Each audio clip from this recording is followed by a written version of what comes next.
नमस्कार। आइए सबसे पहले बात करते हैं आपकी।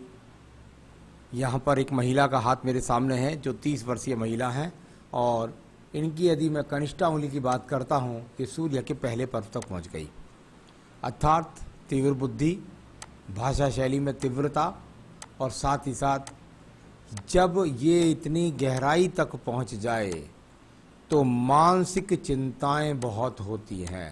यानी कि जीवन में टेंशन्स की अगर बात करता हूँ तो व्यवहार के अंदर वर्तमान के अंदर खिन्नता है, मन में प्रसन्नता नहीं रहती है, जिसके कारण कभी कभी भाषा से ज़्यादा बोल जाते हैं और उसका कारण आपसी कलह भी हो सकता है। यहाँ उस बात पर आपको नियंत्रण रखना है और जो धन की स्थितियाँ हैं उसको अगर कहें तो अपने आप में थोड़ा सा संघर्ष को बताती है, मेहनत के द्वारा अर्थ यानी कि धन की प्राप्ति। मैं बात करता हूँ इसके बाद में आपके सूर्य के पर्व के बारे में। सूर्य का पर्व, और जब हम सूर्य की उंगली को देखते हैं तो सूर्य की उंगली पर भी सेकंड पर्व पर बहुत माइनस रेखाएं हैं। यहाँ इनको यदि मैं देखता हूँ तो ये वो रेखाएं जो आपको बताती हैं कि आपके जीवन के अंतर्गत वर्तमान की स्थिति में भी आप जिस कार्य क्षेत्र में कार्य करती हैं वहाँ पर आप जिस प्रकार का सम्मान चाहती हैं उस प्रकार का सम्मान आपको नहीं मिल रहा है। साथ ही साथ सूर्य अग्नि का कारक भी होता है, आपको अपने क्रोध पर नियंत्रण करना होगा। तो ये इस तरह की थोड़ा सा यहाँ दिखने वाली रेखाओं को से दिखाई देता है। चलिए मैं बात करता हूँ इसके बाद में आपकी शनि की उंगली के बारे में। शनि की उंगली जहाँ आपकी स्थिति को बताएगी कि आपका स्वास्थ्य किस प्रकार से है वर्तमान की स्थिति में, साथ ही साथ बताएगी धन की स्थिति को मजबूती के साथ है कि नहीं है। यहाँ पर धन रूपी पर्व पर माइनस रेखाओं का होना यानी कि अपने आप में अपनी आर्थिक स्थिति का धन आप पर एकत्रित ही नहीं हो पाता है, किसी न किसी कार्य की वजह से आपको दूसरे को देना पड़ जाता है, हो सकता है आपको लोन भी लेना पड़ जाए। साथ ही साथ यहाँ पर स्वास्थ्य के लिए मैं विशेष रूप से आपसे कहूँगा कि अपने स्वास्थ्य का भी विशेष रूप से ध्यान रखिएगा। आइए बात करता हूँ आपकी मैं पर्व की उंगली के बारे में, और वो है आपकी बृहस्पति की उंगली। बृहस्पति की उंगली जहाँ दिखलाई देती है संबंधों के बारे में अगर इस रेखा की बात करते हैं तो ये वो रेखा जो यहाँ आपके बृहस्पति पर्व पर इस प्रकार से इतनी ज़्यादा गिर जाए, बृहस्पति की उंगली पर पति के साथ में वैचारिक मतभेद करा सकती है, पति के साथ में वाणी से संबंधित एक तरह से एक दूसरे पर आपेक्ष की स्थिति को बता सकती हैं। साथ ही साथ जहां बच्चों की बात आती है तो उनके प्रति जो आप करना चाहती हैं उस तरह की व्यक्ति को अपने जीवन में नहीं मिलती। कभी कभी जब मैं इस एज पर देखता हूं थर्ड पर्व पर ये रेखाएं तो गर्भपात भी एक आध बार हो जाता है। चलिए अब बात करता हूं आपके बुध पर्व के बारे में। इससे पहले मैं चारों उंगलियां जरा थोड़ा राइट हैंड की भी देखना चाहूँगा कि आपकी राइट हैंड की उंगलियों का क्या स्थिति है।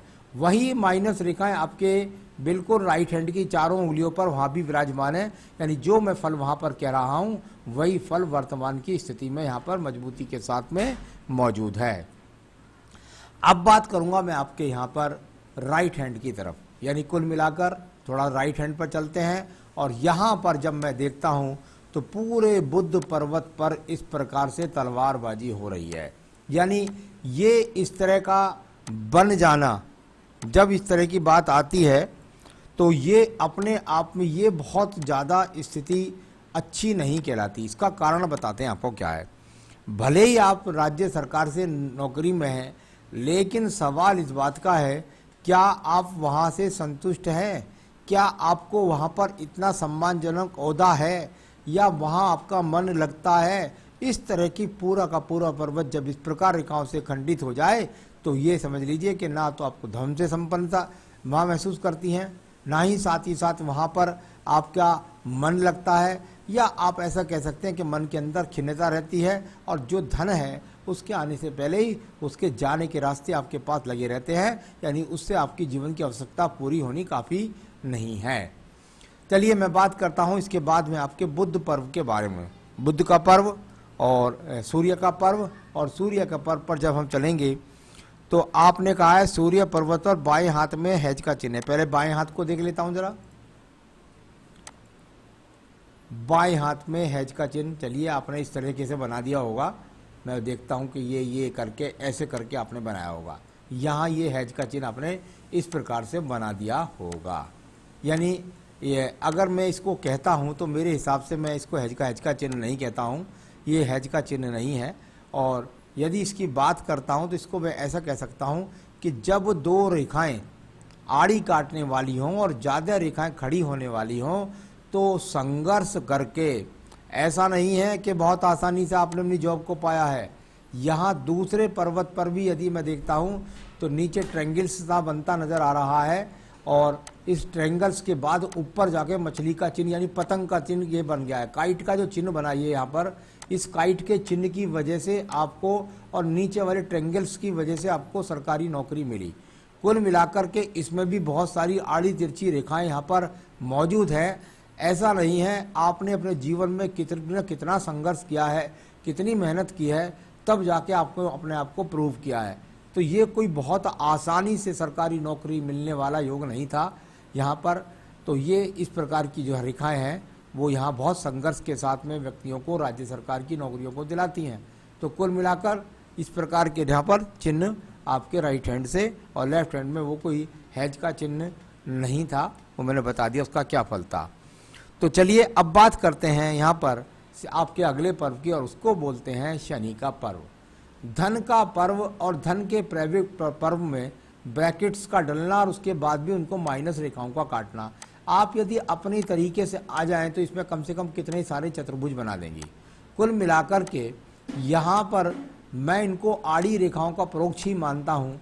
यानी कि आपके जीवन के अंदर भाग्य साथ दे रहा है, लेकिन भाग्य का जो धन है उसमें बाधाएं बहुत आ रही है। जैसे आप बोलते हैं कि भाई मैं अपने जीवन में बहुत ज़्यादा संघर्ष कर रही हूँ, तो वो संघर्ष आपके पर्वत बुध पर भी, आपके सूर्य पर्वत पर भी और साथ ही साथ आपके यहाँ पर शनि पर्वत पर भी, यानी धन होते हुए भी धन का पूरा मजा नहीं ले पा रही हैं आप।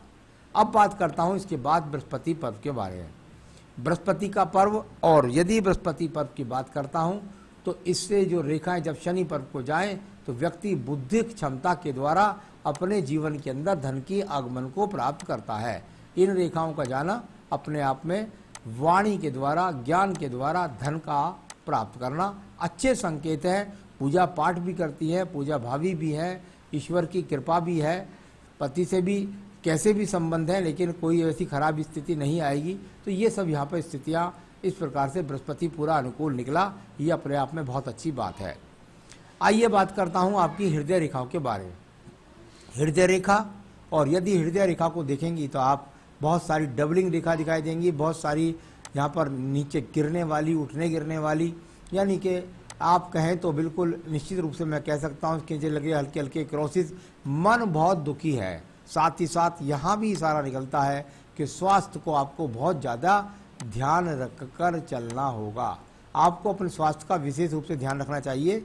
ये यहाँ पर रेखाएं काफ़ी इंगित कर रही हैं, ऊपर भी दिखाई दिया और यहाँ पर भी। तो ये स्वास्थ्य के प्रति सावधानी, मन के अंदर बेचैनी को दर्शाने वाला हृदय रेखाएं, कोई बड़े रोग की बात मैं नहीं कर रहा हूँ। अब बात करते हैं इसके बाद में आपके निम्न मंगल पर्व के बारे में।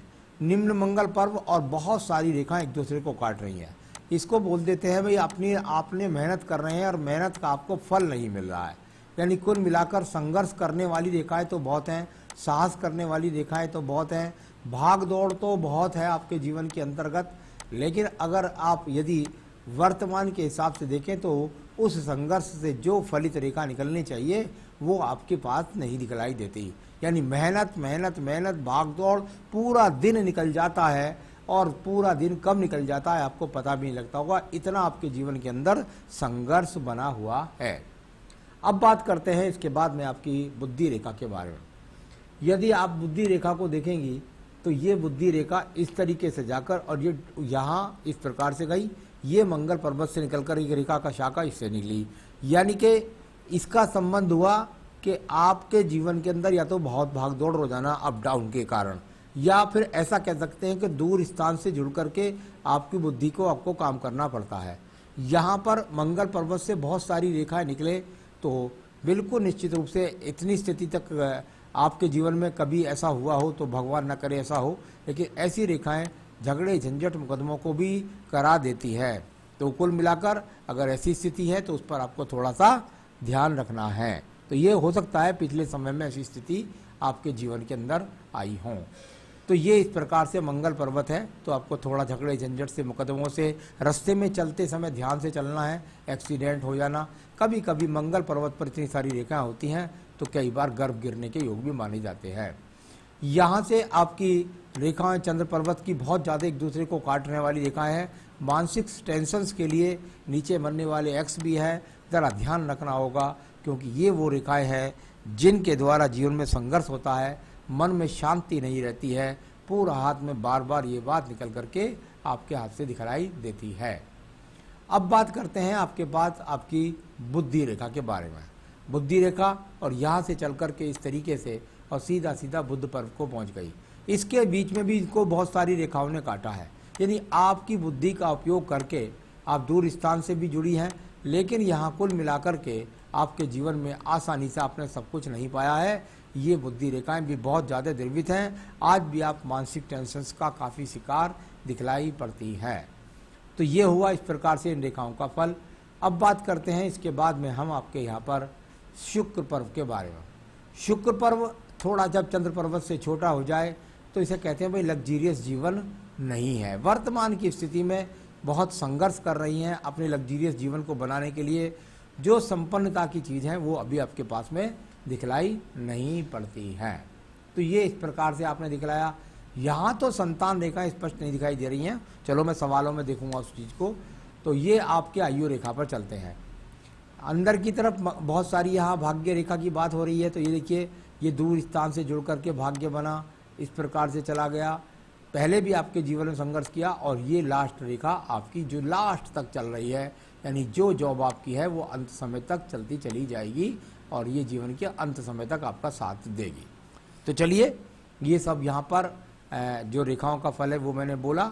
अब मैं बोलता हूँ आपके शुक्र पर्व के बाद में आपकी यहाँ थोड़ा सा मंगल रेखाओं को देख लीजिए। ये क्योंकि भले ही कटफट करके हैं लेकिन फिर भी साहस आप में बनाए रखती हैं। आयु रेखा की यदि बात करते हैं तो आयु रेखा आपकी जा कर के लगभग मणिबंध के आसपास, यानी कि 78 के आसपास की रेखा वर्तमान में। तो ये तो एक हाथ को पढ़ने का तरीका होता है। इसमें सवालों का जवाब को बहुत सारी जगह से देखा जाता है। उसके लिए बृहस्पति पर्व को देखा जाएगा, शुक्र पर्व को देखा जाएगा, अन्य रेखाओं को देखा जाएगा, जब जाके पूरे सवाल का जवाब। उसको मैं आपको बोलता हूँ सवालों के जवाब को। जीवन में संघर्ष क्यों? यदि व्यक्ति के हाथ के अंदर इतनी सारी रेखाएं यदि एक दूसरे को काटती हैं या पूरा हाथ स्वच्छ नहीं होता है तो भले ही कितना भी धनाढ्य व्यक्ति क्यों ना हो, उसका जीवन पूरे दिन सुबह को उठ करके शाम तक संघर्ष में बीत जाता है। तो ये वर्तमान की रेखाएं हैं, इनसे किसी प्रकार से डरने की आवश्यकता नहीं है, क्योंकि ये ऐसा नहीं है कि आजीवन रहने वाली हैं। इन रेखाओं के पतन को या इन रेखाओं के प्रभाव को अगर ये हाथ से भी खत्म ना हो तो सिर्फ और सिर्फ हनुमान जी की पूजा करने से इनका प्रभाव खत्म हो जाता है, यानी कि बजरंग बाण पढ़ने से, हनुमान चालीसा पढ़ने से तो ये उनका प्रभाव कम हो जाता है। रेखाएं कम भी हो जाती हैं और उनका प्रभाव भी कम हो जाता है। तो इनका राहु रेखाओं रूपी रेखाओं का जो उपाय है वो उस प्रकार से। जीवन का संघर्ष की चिंता ना करें, आपको मैं कुछ उपाय बताऊंगा, वो कर लीजिएगा, बहुत मानसिक शांति आपको प्रदान होगी। कटी फटी रेखाओं को कम करने का उपाय मैं बता दूंगा आपको। पुत्र हो सकता है क्या? आपकी मैंने जो दोनों हाथों की उंगलियां देखी हैं उनमें मुझे बृहस्पति की उंगली ही ज़्यादा लंबी नज़र आ रही है। यदि आप देखते हैं तो एक हाथ में सम लगाएगी, आपको ऐसा लगेगा जैसे यहाँ पर, क्योंकि फ़ोटो खींचने की वजह से ऐसा लग रहा है जैसे ये उंगली बड़ी है, लेकिन कुल मिलाकर यहाँ बृहस्पति की उंगली ही मुझे इधर कुछ बड़ी नज़र आ रही है। यानी यहाँ पर थोड़ा बहुत बृहस्पति की उंगली ही, आपकी तर्जनी उंगली ही बड़ी है। जब तर्जनी उंगली बड़ी होती है या सम संख्या में हो, यानी सूर्य की और बृहस्पति की बराबर हो, तो ऐसी महिला को संतान में पुत्र बहुत मुश्किल से होता है। मैं ईश्वर नहीं हूँ, लेकिन फिर भी मैं आपसे कहना चाहूँगा कि ईश्वर ने आपको वो धन दिया है, 3 पुत्रियाँ दी हैं, और आपके आने वाला जीवन संतान से बहुत ज़्यादा सुखी होगा। जैसे जैसे बच्चियाँ बड़ी होनी शुरू हो जाएंगी, आपके जीवन के अंदर आनंद की अनुभूति आपको प्राप्त होनी शुरू हो जाएगी। तो ये आज के समय में पुत्रियां किसी पुत्र से कम नहीं, बिल्कुल। और आप एक महिला हैं, पढ़ी लिखी शिक्षिका हैं, तो बिल्कुल मजबूती के साथ में इसको करिएगा। तो पुत्र मुझे नहीं दिखाई देता, अब प्रयास ना करें। सूर्य पर्वत पर बाय में एक्स के चिन्ह के वो हैज के चिन्ह के बारे में बता चुका हूँ आपको। बुढ़ापे में संतान सेवा करेगी या नहीं, बिल्कुल आप जैसा सुखी बुढ़ापा किसी का नहीं होगा, मैं शर्त लगा कर कह सकता हूँ। आपका इतना शानदार बृहस्पति का पर्व और बृहस्पति की उंगली है, यदि वो संतान में लड़कियां देती है तो जीवन का ऐश्वर्य और सबसे आनंद भी देती है, भविष्य आपका अच्छा होगा। तो यहाँ आपके सभी सवालों का जवाब मैंने दिया, लेकिन मेरी एक बात को आप जरूर मान लीजिएगा, कृपया करके एक बेहतरीन सा पन्ना इस उंगली में पहनिए। ये मानसिक टेंशन्स को, बुरी रेखाओं को प्रभावित करेगा, धन के आगमन को बढ़ाएगा, आपका पदोन्नति कराएगा, प्रमोशन कराएगा, आपकी जो वाणी पर नियंत्रण रखेगा। तो कुल मिलाकर एक बेहतरीन सा पन्ना यदि आप पहनना चाहें तो मुझसे मंगा सकती हैं, मैं आपके स्थान पर पहुंचा सकता हूं। साथ ही साथ अपनी पूजा के अंदर मैंने बताया बुरी रेखाओं को मिटाने के लिए और धन के आगमन को बढ़ाने के लिए, और साथ ही साथ मुझे स्वास्थ्य की सबसे ज़्यादा चिंता है पूरे हाथ में, उस सबको ठीक करने के लिए आपको प्रतिदिन दुर्गा सप्तशती का देवी कवच पढ़ना चाहिए और साथ में हनुमान जी की पूजा करनी चाहिए। ये करिए, आप जीवन में अवश्य सुखी रहेंगी। नमस्कार।